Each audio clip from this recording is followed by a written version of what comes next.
चलते इस देश के उद्योगपतियों का 17 लाख करोड़ भारत की सरकार माफ की है। हम आलोचना की दृष्टि से नहीं कर रहे हैं, हो सकता है जरूरी हो, लेकिन इस देश के किसानों का भी तो 5 लाख करोड़ माफ हो जाता। इस देश के 50% आबादी कृषि क्षेत्र में लगी हुई है, रोजगार पैदा करता है। कृषि एवं कल्याण मंत्रालय के अनुदान मांग पर आज खड़ा हूँ और राष्ट्रीय जनता दल बिहार की तरफ से 2022 में एक कमेटी बनाई गई थी।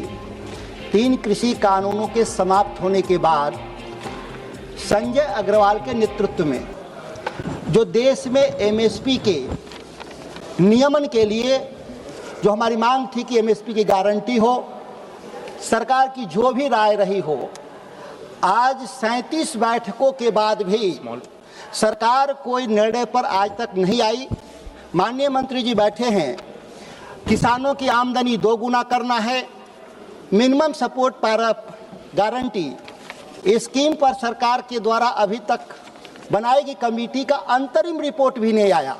फाइनल रिपोर्ट आना बात का विषय है और यह आम चर्चा है कि अब उस कमेटी कोई एग्जिस्ट नहीं कर रही है, कोई काम नहीं कर रही है, कोई बैठक नहीं कर रही है। यह संसद का अपमान है, क्योंकि 3 कानून वापस समय इस बात का विश्वास दिलाया गया था देश के किसानों को और देश की संसद को भी विश्वास दिलाया गया था कि किसानों की आमदनी दोगुना करने के लिए मिनिमम सपोर्ट प्राइस की गारंटी पर एक कमेटी विचार करके एक रिपोर्ट देगी। लेकिन 4 साल बीत जाने के बाद भी लगातार भाषण हैं, लेकिन आज तक उस पर प्रगति जीरो है।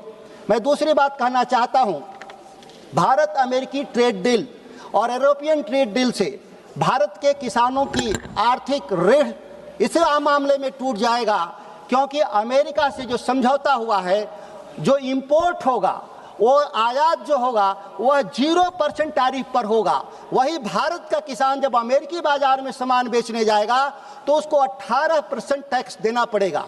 यह कैसा व्यापार है, असमान जो समझौता है, इससे भारतीय किसानों के ऋण टूट जाएंगे।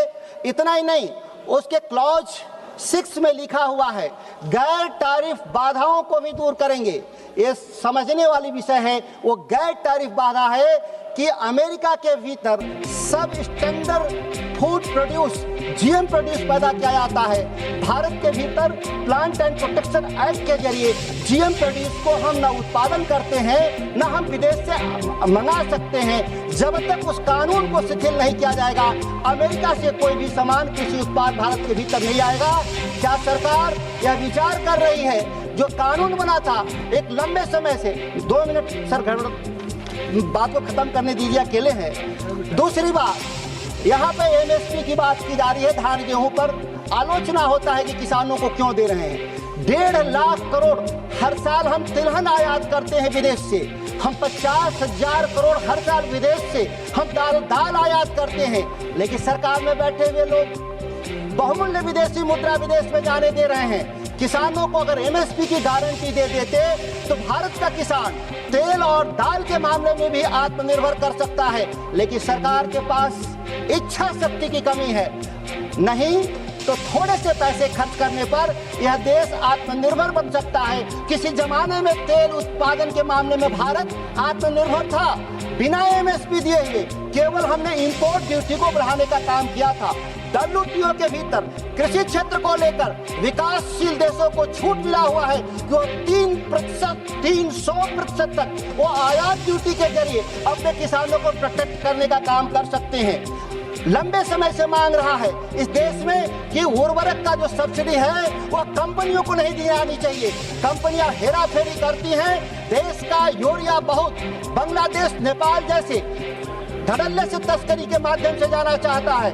और लंबे समय से कमेटी का रिपोर्ट है कि सब्सिडी किसानों के खाते में दी जानी चाहिए, जिस तरह से गैस का जो सब्सिडी किस लोगों उपभोक्ताओं को दिया जाना चाहिए। लेकिन क्यों सब्सिडी जो यूरिया का सब्सिडी है वो क्यों नाइट्रोजन की सब्सिडी कंपनियों को दी जा रही है, किसानों को क्यों नहीं दिया जा रहा है? अगर किसानों को जिस दिन हम सब्सिडी देंगे, हमारा 25 से 30% हमारा बचत होगा, जो अवैध